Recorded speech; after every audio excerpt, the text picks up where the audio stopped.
Les grands entretiens de Storia Voce.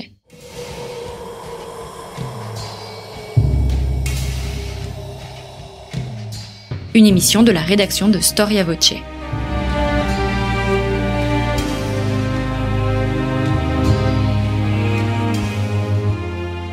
On retrouve Christophe Dickès. Bonjour à toutes et à tous, bienvenue pour cette nouvelle édition de nos grands entretiens. N'oubliez pas que Storia Voce est une radio associative.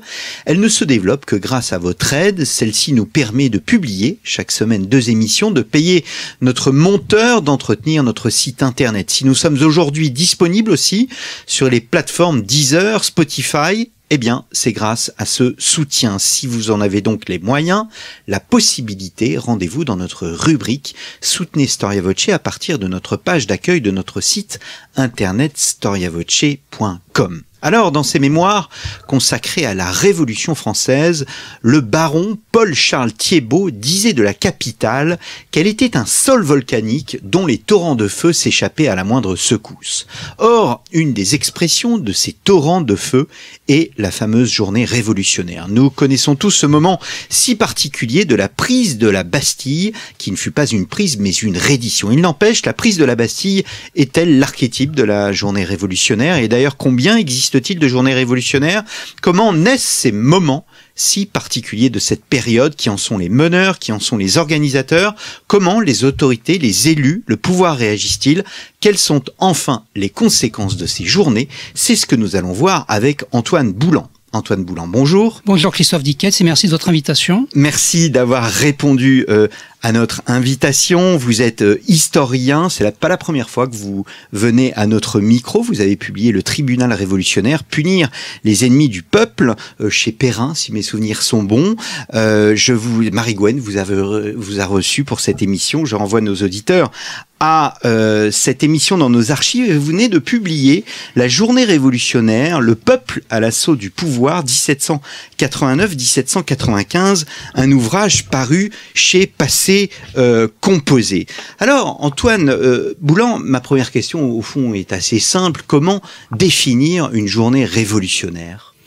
Il est important en effet de définir ce qu'est une journée révolutionnaire, car il y a souvent eu une petite confusion sur le sens même de ce mot de journée, notamment dans certaines œuvres historiques du 19e ou du 20e siècle, où le mot de journée était un petit peu associé, je dirais, à tout événement important de la Révolution. On parlait donc de la fuite du roi à Varennes comme d'une journée révolutionnaire, ou on parlait de l'exécution du roi comme d'une journée révolutionnaire. En réalité, il est important de revenir au sens même que ce terme avait à l'époque même de la Révolution française, puisque le mot journée était prononcé par les contemporains, et lorsqu'on menaçait la Convention ou le roi d'une nouvelle journée, on savait précisément de quoi on parlait.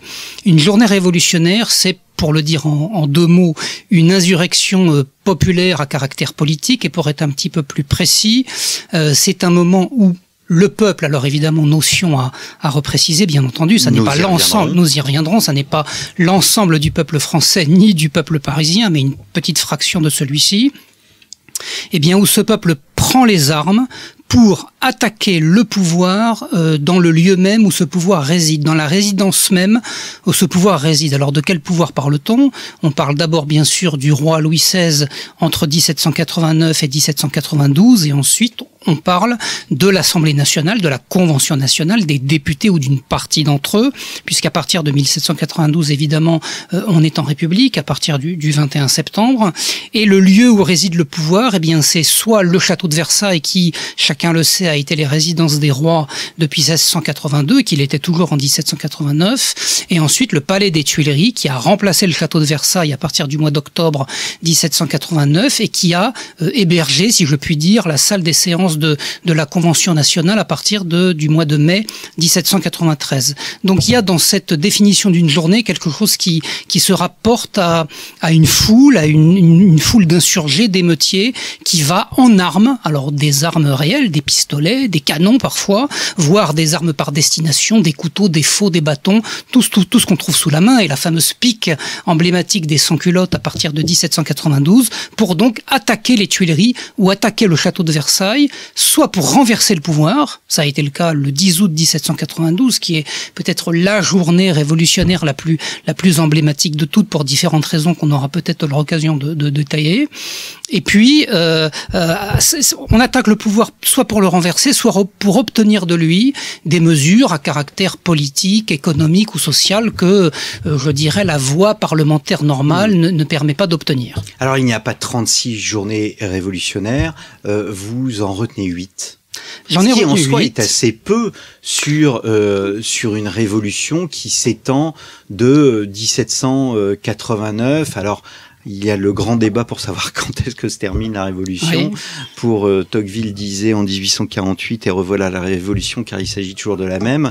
Disons que pour la période 1789-1795, vous n'en retenez que 8. Alors j'en retiens 8. Je rebondis sur ce que vous venez de dire au sujet de la fameuse limite de la Révolution. C'est vrai que si on choisit d'aller jusqu'au coup d'État de Bonaparte, qui est traditionnellement l'événement qui clôt la Révolution, mais certains, vous avez raison, vont au-delà, voire même en 1804 par exemple, moi j'élimine tous les coups d'État du Directoire par exemple, qui sont des coups d'État précisément, qui ne sont pas des journées révolutionnaires et qui n'impliquent pas une intervention du peuple dans la rue pour attaquer la résidence du pouvoir.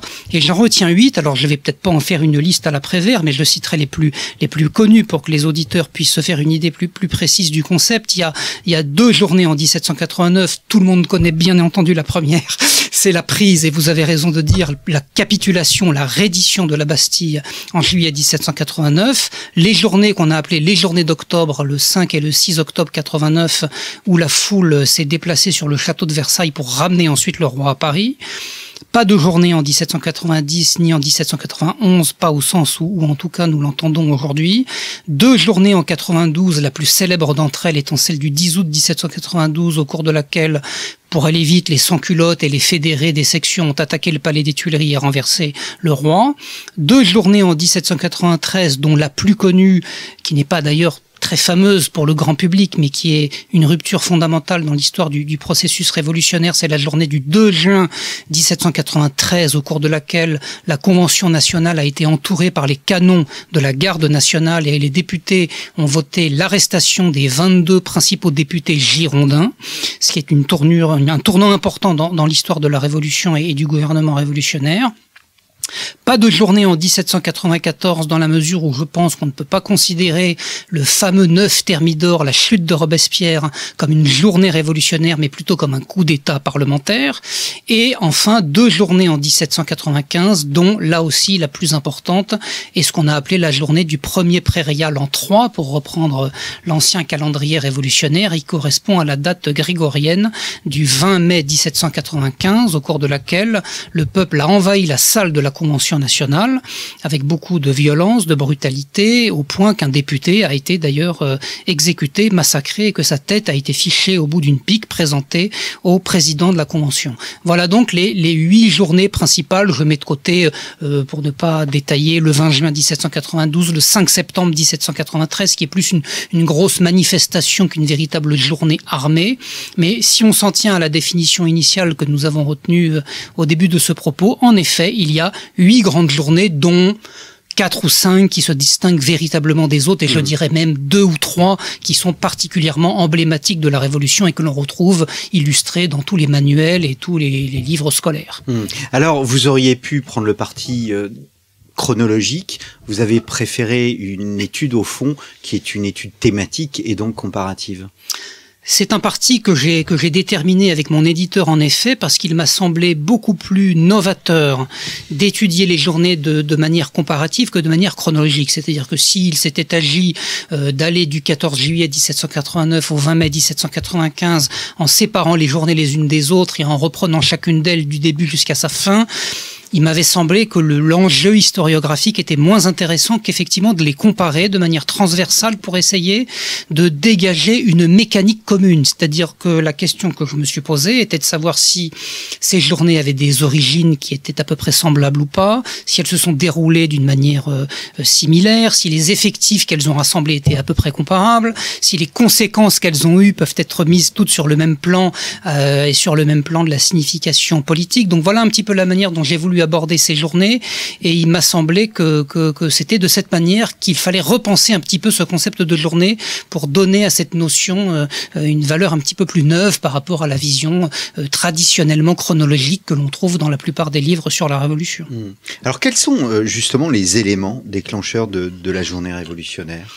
Il y a une toile de fond et il y a des événements précis qui déclenchent, qui mettent le feu aux poudres, comme on dit, comme dans tout phénomène insurrectionnel de cette nature. La toile de fond, c'est bien sûr alors la crise économique qui caractérise toute la période révolutionnaire jusqu'à la fin de la période et même un petit peu au-delà, c'est-à-dire les conditions météorologiques très mauvaises, le prix du pain très élevé, la disette, la famine. Il faut quand même savoir que ces causes économiques, pour le dire vite, n'ont véritablement joué, n'ont véritablement été déclencheurs que dans le cadre de 2 journées révolutionnaires, les journées d'octobre. Et on se souvient dans l'imaginaire populaire que les femmes qui se sont transportées à Versailles ont ensuite ramené à Paris le boulanger, le boulangère et le petit mitron, le roi, la reine et le dauphin, supposés être ceux qui allaient ramener l'abondance dans Paris. La 2e journée de 1795 a été très motivée également par des causes économiques, avec en plus des conditions climatiques catastrophiques, puisque le peuple parisien vivait à l'époque avec des températures qui descendaient à moins 25 degrés, donc aggravaient considérablement les conditions d'existence.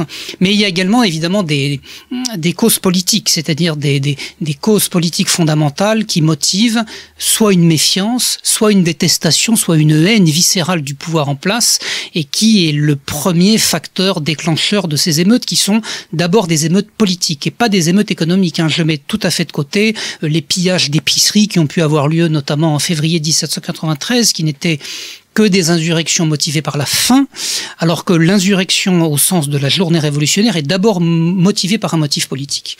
Et donc là, on voit notamment se dégrader l'image de Louis XVI considérablement entre 1789 et 1792. Donc il y a des actes particuliers que le roi en particulier commet et qui motivent le rassemblement des foules. Par exemple, lorsqu'il licencie, quand il renvoie du ministère Jacques Necker en 1789, ministre alors très populaire, ou lorsqu'il refuse de sanctionner la Déclaration des droits de l'homme en 1789, ou lorsqu'il refuse de sanctionner un décret qui prévoyait la déportation des prêtres réfractaires en 1792, tous ces actes sont susceptibles de mobiliser la foule qui va ensuite profiter d'un moment particulier, comme par exemple ce renvoi d'un ministre, ou comme une famine, ou comme un événement comme le manifeste de Brunswick en 1792, pour effectivement être perméable aux mots d'ordre lancés par les pamphlets, par la presse, par les meneurs de rue, et pour se rassembler, prendre les armes et attaquer le pouvoir pour exiger des mesures particulières. Alors vous montrez bien dans votre livre que ce sont pas forcément les faits qui sont importants. La rumeur joue aussi une place très importante dans le déclenchement, dans les origines des journées révolutionnaires et tout simplement même les fausses interprétations. Ce qui est important à l'époque, ce sont les représentations. Il y a beaucoup d'importance à donner effectivement à ces représentations. Il n'y a pas toujours un décalage très marqué entre la réalité politique et telle que le peuple la concevait, mais il y a aussi cette question de représentation. Les fameuses fausses rumeurs dont on parle tellement aujourd'hui étaient bien présentes dès 1789. On racontait en octobre 89 par exemple que des canons avaient été installés sur la butte Montmartre pour bombarder Paris. On racontait que des mines avaient été placées sous la salle de l'Assemblée nationale pour faire sauter les députés. Donc évidemment, ces fausses rumeurs ont considérablement joué dans un climat insurrectionnel, mais qui se basait quand même bien au départ sur l'hostilité d'une partie de la population parisienne à une attitude, à des comportements particuliers du roi ou des députés. Mais bien sûr, la question des représentations est importante. On voit dans tous ces défilés entre 1789 et 95 des banderoles, des signes particuliers qui sont brandis par les insurgés et qui eux-mêmes sont représentatifs d'un certain imaginaire, d'une certaine conception de la souveraineté souveraineté populaire opposée à la souveraineté nationale. On a des banderoles qui disent voilà, le peuple reconquiert ses droits, des bonnets rouges au bout de pique, des revendications qui se rapprochent beaucoup des revendications de démocratie directe. Ça rappelle des choses que l'on connaît un petit peu aujourd'hui. Donc bien sûr, la représentation est importante, mais elle se fonde quand même toujours sur une réalité politique, économique et sociale qui est perçue par la population parisienne, ou en tout cas par une partie d'entre elles. Alors justement, vous parlez de population, vous parlez de peuple. Comment définir cette foule révolutionnaire ? Est-ce qu'il faut voir cette foule en guenilles avec l'image romantique de ces gens qui avancent et que l'on appellera au fond les sans-culottes ? Non, il ne faut pas voir cette foule en guenilles, justement, et c'est important de le repréciser. Pendant très longtemps, on a associé les insurgés de la Bastille ou des Tuileries aux populations les plus déguenillées, comme vous l'avez dit, les plus pauvres de la population parisienne, et on voit d'ailleurs des descriptions dans les fameuses origines de la France contemporaine d'Hippolyte Taine à la fin du 19e siècle. On voit des descriptions extrêmement violentes à l'égard de ces insurgés déguenillés qui viennent du fin fond du faubourg Saint-Marcel ou du faubourg Saint-Victor, le couteau entre les dents, si j'ose dire. La réalité est un petit peu plus nuancée, puisque à la faveur de beaucoup de travaux qui ont été menés par des historiens plutôt d'inspiration socialiste ou marxiste à partir des années 20 ou 30, et dans les années 50 en particulier, on a aujourd'hui une vision beaucoup plus précise de ce fameux peuple que je mentionne dans le sous-titre de mon livre, sans pouvoir préciser la notion, mais je le fais évidemment plus tard, parce qu'il est important de se baser sur les sources, c'est-à-dire sur les listes de victimes, les listes de pensions qui ont pu être attribuées aux veuves des insurgés qui ont été tués au combat. On a des enquêtes policières, on a des enquêtes judiciaires, donc on a quand même des documents, des procès-verbaux de police qui ont été établis à l'époque des faits et qui permet quand même de reconstituer de manière assez précise le profil socio-professionnel, si le puis dire, de ces insurgés. Et c'est là qu'on voit que, en très grande majorité, ces gens qui ont pris les Tuileries ou Versailles la pique à la main étaient en réalité ce qu'on pourrait appeler des représentants de la moyenne, de la petite bourgeoisie de cette époque, c'est-à-dire beaucoup d'artisans indépendants, l'artisan typique étant le menuisier du faubourg Saint-Antoine, c'est-à-dire un homme qui a son atelier, qui a ses employés, qui est relativement alphabétisé, qui sait au moins signer son nom et qui parfois même sait lire et écrire de façon plus globale, même si c'est pas toujours facile à déterminer. Beaucoup de commerçants indépendants, des boulangers, des serruriers, des menuisiers, des employés, des apprentis, des compagnons, donc des gens qui évoluent quand même dans un milieu professionnel assez solide, bien organisé, qui possèdent des réseau professionnel, réseau amical, réseau familial. Donc un paysage d'insurgés qui est quand même très loin des populations les plus miséreuses que l'on trouvait dans les faubourgs lointains de Paris, les mendiants, vraiment les gens sans aveu qui ont été en réalité très peu représentés parmi ces foules et qui, même d'une certaine manière, étaient l'objet d'un certain mépris de la part de ces petits et moyens bourgeois qui, eux, participaient aux journées. Donc ces insurrections ne rassemblent pas du tout les foules les plus pauvres, mais au contraire des gens relativement bien installés. Je pense par exemple à ce fameux menuisier Duplay, qui était l'hôte de Robespierre pendant plusieurs années, jacobin convaincu, mais qui avait une belle entreprise de menuiserie, plutôt florissante. Voilà, c'est ça un petit peu le profil, si vous voulez, de l'insurgé révolutionnaire entre 89 et 95. Est-ce que Antoine Boulan, ce qui fait au fond ce qui est le point commun de ce peuple, c'est la croyance? Qui, au fond, des femmes et des hommes, vous montrez bien qu'il y a les deux, des femmes et des hommes qui œuvrent à la fois dans l'émotion et dans une forme de croyance. C'est une question difficile parce qu'elle est un peu métaphysique et que c'est difficile de sonder les reins et les cœurs pour des gens qui ont vécu sur des périodes aussi anciennes. Oui, il y a la croyance, dirons-nous, ce qui n'était pas partagé par tous les insurgés, parce que toute leur motivation était différente. La femme des Halles en octobre 1789 qui va chercher le roi à Versailles en s'imaginant que grâce à Louis XVI des sacs entiers de farine débarqueront sur les quais de Seine n'a pas la même motivation que le sans-culotte qui a été nourri aux assemblées générales de section, aux clubs, aux sociétés populaires, aux jacobins, aux cardeliers en 1792 et qui lui se nourrit d'un imaginaire de démocratie directe et de souveraineté du peuple. On a des motivations très différentes parmi ces insurgés. Alors la croyance, oui, certainement la croyance en un roi meilleur, parce que malgré beaucoup d'événements qui se sont déroulés dès 1789, le roi a gardé une certaine popularité pratiquement jusqu'au bout, même après la fuite de Varennes. Donc toujours cette croyance que le roi va s'amender, que le roi va se défaire de ses ministres les plus mauvais, qui le conseillent mal, la croyance que la famine cessera grâce à l'insurrection et que la prospérité reviendra, la croyance que les députés sont de simples mandataires du peuple qui sont révocables à tout moment et que c'est toujours la population qui doit avoir le dernier mot et chasser les mandataires infidèles lorsqu'elle considère qu'ils ne respectent pas la parole qu'ils lui ont donnée. Donc bien sûr qu'il y a toujours une croyance derrière toutes ces actions, qui n'est pas forcément une croyance au sens spirituel du terme, mais qui est une conviction que l'intervention populaire armée peut changer le cours des choses. Alors c'est... Ce peuple a des chefs, ces gens ont des chefs. Est-ce que ces journées sont le fruit d'une spontanéité ou au contraire très méticuleusement, je dirais, organisées en amont?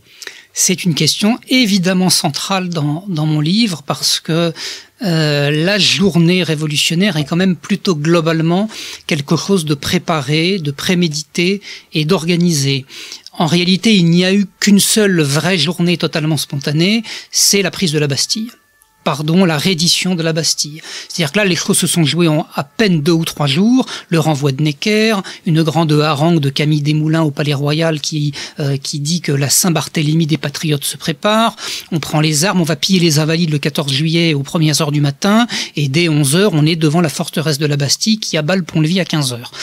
Donc ça, c'est vraiment la journée la plus spontanée de toutes. Le rôle de la presse, le rôle des clubs, même le rôle des meneurs a été relativement peu important. En revanche, c'est vrai, vous avez raison, les journées ultérieures, dès le mois d'octobre 1789, sont des journées beaucoup plus anticipées. Dès le mois de septembre, le mois d'août, le mois de juillet 1789, on voit déjà dans la presse des mots d'ordre apparaître qui disent « Nous devons nous transporter à Versailles pour ramener le roi à Paris, car c'est lui qui ramènera l'abondance et le roi ne doit pas continuer à vivre loin de ses sujets, mais doit au contraire vivre au milieu de son peuple. » Le 10 août 92 est vraiment certainement l'une des journées, pour ne pas dire la journée la mieux organisée, parce qu'elle a été anticipée sur des semaines et même des mois, avec des mots d'ordre lancés dans les clubs, avec la presse comme l'Ami du Peuple de Marat, le Père Duchesne de Hébert, les Révolutions de France et de Brabant, qui préparent les esprits et vous voyez les sections, les assemblées générales de sans-culottes qui commencent à envoyer à l'Assemblée des adresses, des pétitions pour demander la déchéance du roi, que d'ailleurs l'Assemblée législative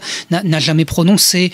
Donc là, dans le cas du 10 août, on est dans quelque chose de beaucoup plus préparé, avec, vous l'avez dit tout à l'heure, des meneurs, comme Santerre, comme Fournier, comme Maillard, des gens qu'on a bien oubliés aujourd'hui, mais qui ont eu leur heure de gloire dans les sections parisiennes pendant ces quelques mois de préparation des insurrections, la journée du 2 juin 1793 également, qui a abouti à ce qu'on appelle la proscription des Girondins, c'est-à-dire en réalité la mise en résidence surveillée d'une vingtaine d'entre eux, a été également très préparée pendant des mois, notamment par les Jacobins et les Cordeliers, par les sans-culottes dans les sections. Donc il y a effectivement un degré de préparation très différent d'une journée à l'autre, mais dans l'ensemble, la majorité de ces journées, sauf peut-être aussi les toutes dernières de 1795 et encore, sont quand même globalement des journées qui ont été pensées, préparées et méticuleusement organisées. Mais alors, quelle est la place justement de la foule par rapport à cette organisation? Est-ce que cette foule est manipulée par la rumeur ou au contraire, elle est parfaitement au courant de cette organisation en amont,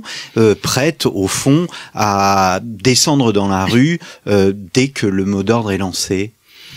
Il y a un noyau dur, pourrait-on dire, de sans-culottes, d'insurgés qui sont quand même particulièrement bien informés de ce qui se passe, qui lisent les pamphlets, qui lisent les libelles, qui lisent la presse, qui vont dans les clubs, Jacobins, Cordeliers ou autres, il y avait des dizaines de clubs à Paris à l'époque, qui participent aux discussions, qui rentrent dans la garde nationale, c'est-à-dire qui sont ce qu'on appelait citoyens actifs, c'est-à-dire qui ont les moyens de payer le cens qui était nécessaire pour participer aux élections, et qui est la condition pour participer à la garde nationale, qui est cette force politique destinée à maintenir l'ordre, mais qui est aussi une formidable opportunité d'apprendre la politique et d'apprendre la pédagogie politique. Donc il y a un noyau de gens vraiment très politisés, très informés, qui est parfaitement au courant de ce qui se passe. Tout autour, il y a, je dirais, un deuxième cercle de gens qui sont sympathisants, qui vont suivre la manifestation, qui vont apporter des vivres aux insurgés, qui vont leur donner des armes, qui vont aller prendre un couteau dans un tiroir, si j'ose dire, pour aller le donner aux gars qui passent. Et puis vous avez tous les spectateurs qui vont voir ça de loin, avec une certaine curiosité, soit qui vont plutôt déplorer les événements, soit qui vont plutôt se montrer favorables à ce qui se passe. Et puis le quatrième cercle, je dirais que c'est le cercle de tous ces Parisiens qui se comptent par dizaines de milliers et qui sont complètement indifférents à ce qui se passe. C'est-à-dire que tous ces insurgés, qu'on peut chiffrer entre, mettons, 5 000 et 50 000 dans le plus gros des cas, ne représentent qu'une infime minorité par rapport à tous ces Parisiens qui voyaient parfois ces événements de très loin, qui étaient totalement horrifiés par les massacres qui pouvaient parfois les accompagner, et qui vivaient dans des quartiers de Paris qui ne se sentaient absolument pas concernés. Il faut bien voir que toutes ces sections qui ont été meneuses dans les insurrections étaient essentiellement des sections de l'Est parisien, pardonnez-moi, de l'Est parisien, donc le centre, les Halles, et surtout le faubourg Saint-Antoine, le faubourg Saint-Martel, le faubourg Saint-Victor. En gros, le quartier actuel de la montagne Sainte-Geneviève, de la Bastille, de la place de la Nation, alors que tous les quartiers qui se trouvaient à l'ouest, les quartiers aisés, les Champs-Élysées, le Roule, le faubourg Saint-Germain, n'étaient absolument pas concernés par ces événements. C'était des quartiers, on va dire, plutôt bourgeois, qui suivaient plutôt, au début, en tout cas, la monarchie constitutionnelle, et qui ne font pas du tout partie de ce noyau plus ou moins dur que je viens de décrire. Alors, on n'a pas évoqué les forces de l'ordre en soi. La garde nationale joue plusieurs fois un rôle, et elle est là où on ne l'attend pas forcément. Le rôle des forces de l'ordre est très important du point de vue des insurgés comme du point de vue de ceux qui se font attaquer. La garde nationale constituait effectivement la principale force de l'ordre à partir de 1789. Il n'y a pas eu qu'elle. Il y a eu d'abord ce qu'on appelait les gardes françaises au tout début, mais qui ont très vite basculé en faveur des insurgés dès le mois de juin 1789, donc dès avant la prise de la Bastille. Il y a eu les fameux Suisses, les gardes suisses en habit rouge qui ont défendu les Tuileries au mois d'août 1792. Il y avait également des gendarmes. Il y avait un éventail de forces de l'ordre, mais la garde nationale a un rôle fondamental parce qu'elle est à la fois chargée de défendre le pouvoir contre les insurrections et en même temps, elle est composée de gens qui sont particulièrement impliqués dans cette révolution française. Et donc, elle a un statut très ambivalent. Elle doit défendre le roi et en même temps, elle participe de ce mouvement insurrectionnel qui va aller attaquer la Bastille, le château de Versailles ou le palais des Tuileries. Et on l'a vu dans beaucoup d'événements où cette garde nationale s'est retrouvée, si j'ose dire, entre deux feux. Et c'est ce qui a d'ailleurs contribué au renversement de ce pouvoir, ou en tout cas au fait que le pouvoir a très souvent cédé, parce qu'il était lui-même défendu par des gardes nationaux qui eux-mêmes n'étaient pas totalement motivés dans leur mission de défense du pouvoir. C'est toute l'ambiguïté de cette garde nationale et de ses autres forces. Le pouvoir, il a souffert en gros de trois choses. Il a souffert d'abord d'un nombre de soldats et de gardes nationaux qui s'est toujours révélé notoirement insuffisant par rapport aux effectifs d'insurgés qui se trouvaient devant. Si je vous donne un exemple, le 10 août 1792, aux premières heures, vers 7 ou 8 heures du matin, le roi a quitté le palais des Tuileries pour aller se réfugier à l'Assemblée pour éviter l'insurrection qu'il n'a d'ailleurs pas évité. Et à ce moment-là, face à des dizaines de milliers de personnes qui se massaient sur la place de Carousel, on avait à peu près 1000 ou 2000 Suisses, gardes nationaux et gendarmes pour défendre le palais. Donc c'était évidemment un rapport de force qui était totalement en faveur des insurgés. Le deuxième problème dont le pouvoir a souffert, c'est que ces troupes n'étaient pas motivées pour les raisons que je viens d'expliquer.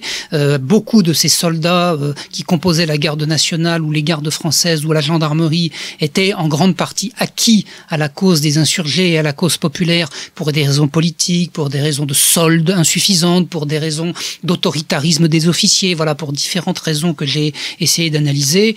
Et le troisième problème, c'est l'insuffisance du commandement, c'est-à-dire qu'on voit très bien dans toutes ces journées que Louis XVI hésite énormément à faire tirer sur la foule et à prendre des mesures difficiles. Dès le mois de juillet 1789, on voit le maréchal de Breuil, qui était le secrétaire d'État à la guerre, donner des consignes très modérées aux troupes pour surtout ne pas tirer, surtout encadrer les foules de la façon la plus modeste possible, pour ne protéger que les 2 ou 3 lieux les plus importants dans la capitale.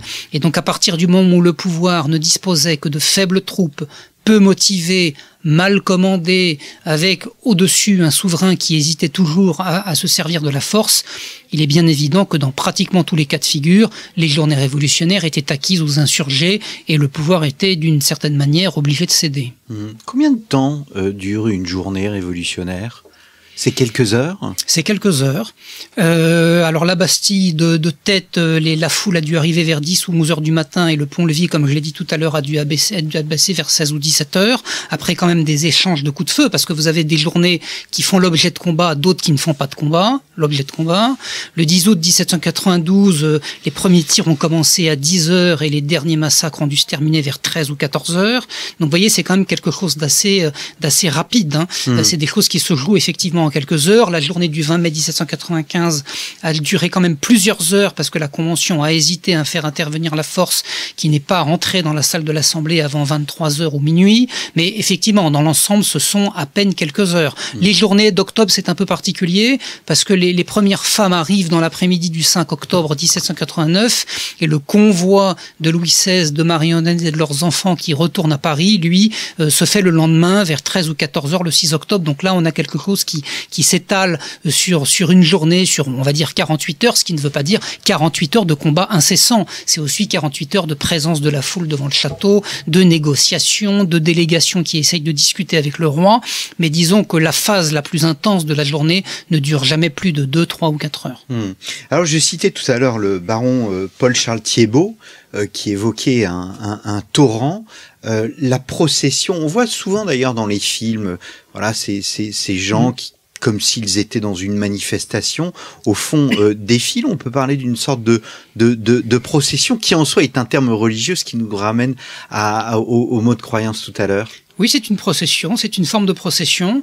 Quand on voit en octobre 1789 toutes ces foules de femmes qui se rassemblent sur l'actuelle place de la Concorde, 5000 ou 6000, et qui ensuite vont marcher jusqu'à Versailles. Vous imaginez le temps que cela pouvait prendre à pied, en passant par Sèvres, en passant par toutes les communes qui séparent Paris de Versailles. Oui, il s'agit d'une forme de procession à l'envers aussi d'ailleurs, lorsque le roi est ramené à Paris avec 2 têtes de garde du corps devant le carrosse qui sont tenus à bout de bras par les insurgés et ce convoi qui va donc jusqu'au palais des Tuileries.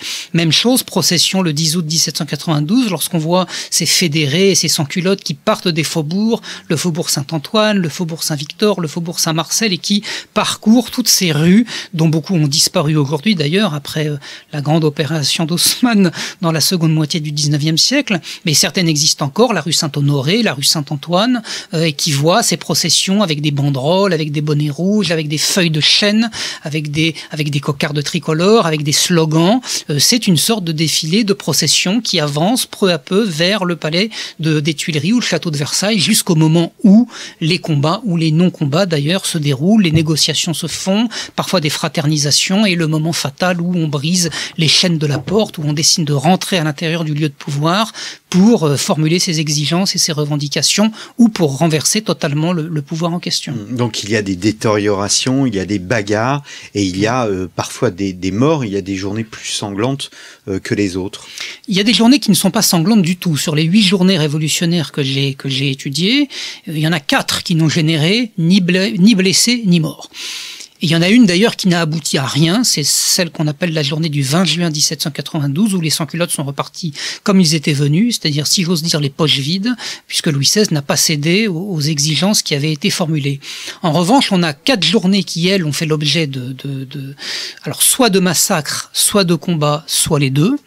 Les journées d'octobre 89 et les journées d'avril et mai 1795 ont effectivement vu des massacres, parfois beaucoup, parfois peu. Le marquis de Launay, le gouverneur de la Bastille, a été massacré après la reddition de sa forteresse. 2 gardes du corps à Versailles ont été massacrés par la foule. Le député Ferraud a été massacré en 1795.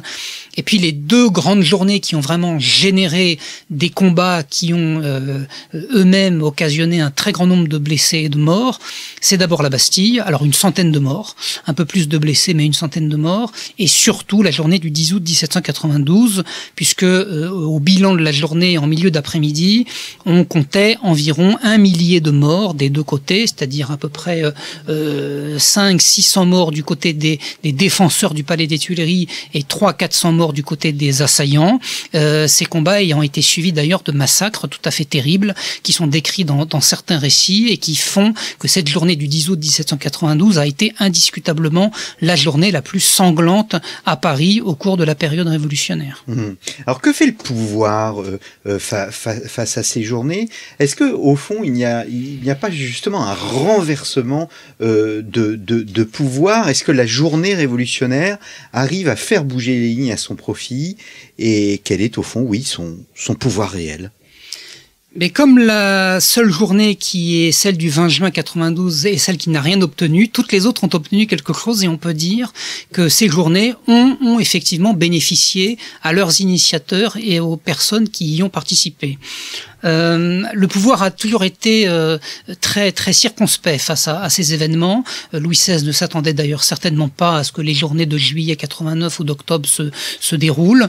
On voit dans certains récits, dans certains mémorialistes, la marquise de Tourzel, la marquise de Campan, dans leur mémoire racontent que la cour en particulier était absolument tétanisée par ces mouvements de foule.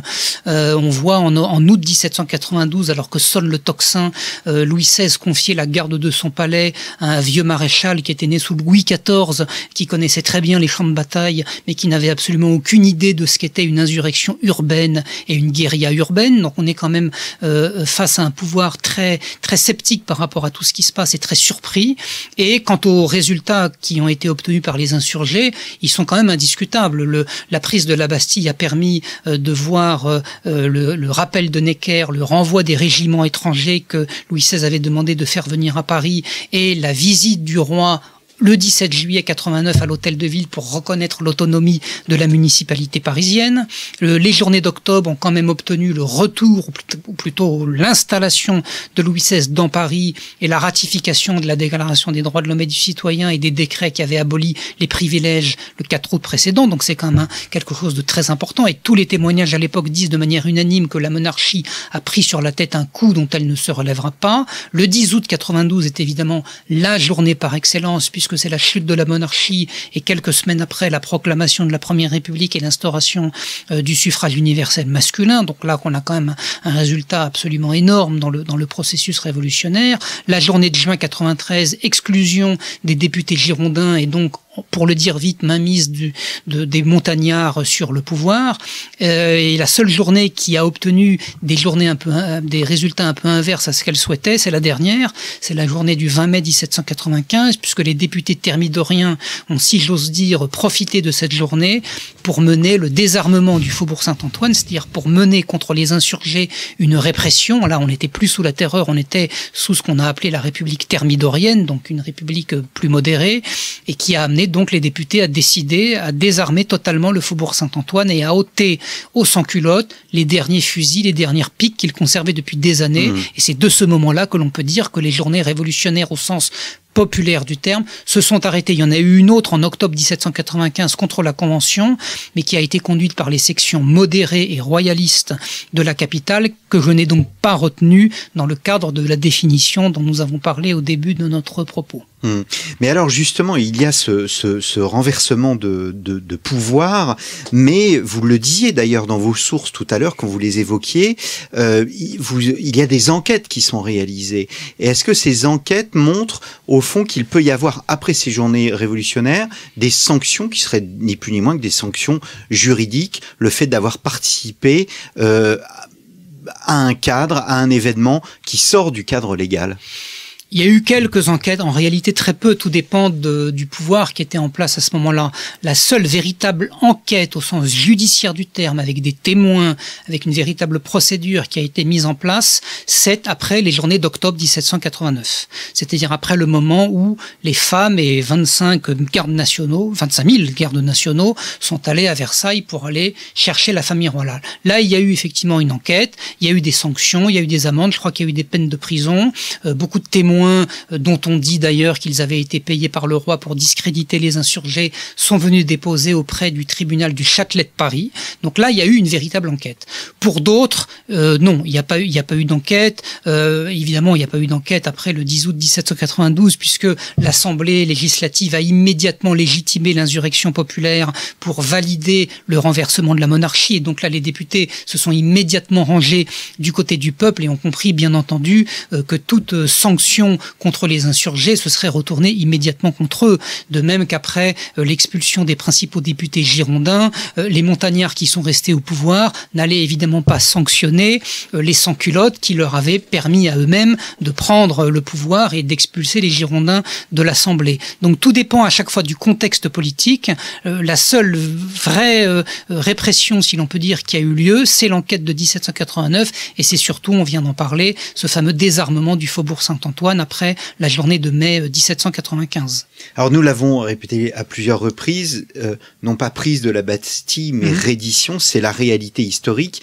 Il n'en reste pas moins qu'immédiatement, et même dans toute l'Europe, on considère la chose comme un événement absolument incroyable, et l'événement devient quasiment mythique dès le début de la Révolution. Oui, c'est très étonnant parce que matériellement parlant, la matérialité de l'événement, vous avez raison, et je ne vais pas dire quand même modeste, il y a quand même eu une centaine de morts, mais c'est vrai que tous les témoins qui ont assisté, appelons-la la prise de la Bastille pour simplifier, assure que si le pont-levis n'avait jamais été baissé sur l'ordre du marquis de Launay, il est vraisemblable que cette forteresse aurait tenu encore pendant des jours, à condition évidemment d'avoir les rations alimentaires qui auraient permis à la garnison de tenir. C'est un autre problème. Mais c'est vrai que la largeur du fossé qui séparait les insurgés de la forteresse et l'épaisseur des murailles faisait que cette forteresse était en réalité matériellement et physiquement imprenable. Mais c'est vrai que on connaît tous le fameux mot répété à l'envi de Louis XVI, du duc de la Rochefoucauld, qui vient voir Louis XVI, qui lui dit que la Bastille a été prise. Le roi répond, est-ce une révolte? Et le duc de la Rochefoucauld répond, non sire, c'est une révolution. Je crois que c'est le marquis de Montlosier qui raconte ça dans ses mémoires, mais en tout cas, ça donne bien l'image d'un événement relativement, je ne vais pas dire modeste, mais qui n'a pas la signification qu'on lui a donnée, c'est-à-dire l'assaut contre une forteresse qui représentait le despotisme. En réalité, on sait que la Bastille représentait le despotisme, mais on sait aussi que les conditions de détention de cette prison s'étaient considérablement assouplies depuis des années, et que c'est pour aller chercher des tonneaux de poudre que les insurgés ont pris la Bastille, et non pas du tout parce que la Bastille était un symbole de l'arbitraire ministériel ou monarchique. Il y avait 7 prisonniers, ainsi. Il y avait 7 prisonniers. Alors il y avait un fou, je crois qu'il y avait deux détenus qui avaient fait de l'agiotage, qui étaient corrompus, voilà, mais rien de politique au sens où on peut l'évoquer pour certains prisonniers qui, eux, avaient été emprisonnés pour des questions, si on peut dire, d'opinion, notamment à l'époque de Louis XV. C'était plus du tout la même chose. Mais c'est vrai que ce phénomène a pris immédiatement une ampleur considérable, même à l'étranger, où un témoin que j'ai retrouvé explique que désormais la noblesse est soumise au peuple. Enfin, il emploie des mots extrêmement forts qui correspondent pas tout à fait à la réalité du moment précis. Mais on a tout de suite compris que cette prise de la Bastille était quelque chose effectivement de phénoménal, et ça a été perçu très rapidement comme un tournant dans l'histoire de la Révolution. Et d'ailleurs Louis XVI immédiatement a rappelé Necker, a renvoyé les régiments étrangers, et 3 jours après il est venu en carrosse à Paris pour reconnaître la cocarde nationale, reconnaître Lafayette, reconnaître Bailly, premier maire de Paris. Donc il a bien sûr, comme tout le monde, très vite compris que cet événement était un véritable tournant dans les événements qui étaient en train de se dérouler. Antoine Boulon, on arrive au terme de cette émission. Il y a un modèle de journée révolutionnaire. La prise de la Bastille, c'est l'archétype de cette journée? Je suis pas sûr qu'on puisse dire que c'est l'archétype, dans la mesure où, comme on l'a dit, c'est la seule journée spontanée. Donc si on considérait qu'une journée révolutionnaire est toujours spontanée, on pourrait présenter le 14 juillet comme l'archétype. Si on retient plutôt l'idée que la journée révolutionnaire est un acte préparé, avec des résultats souvent radicaux qui amènent à un renversement total de situation, je pense que c'est plutôt le 10 août 1792 qu'on peut présenter comme l'archétype de l'événement le mieux préparé, le plus brutal, le plus sanglant, et qui obtient les résultats les plus immédiats et les plus importants sur la longue durée.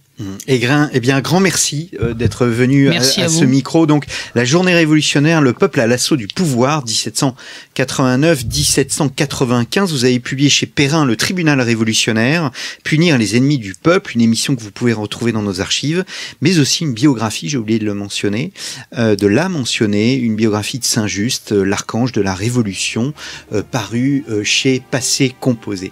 Un grand merci pour votre fidélité, chers auditeurs, chères auditrices. Je vous donne rendez-vous la semaine prochaine pour un nouveau numéro de nos grands entretiens.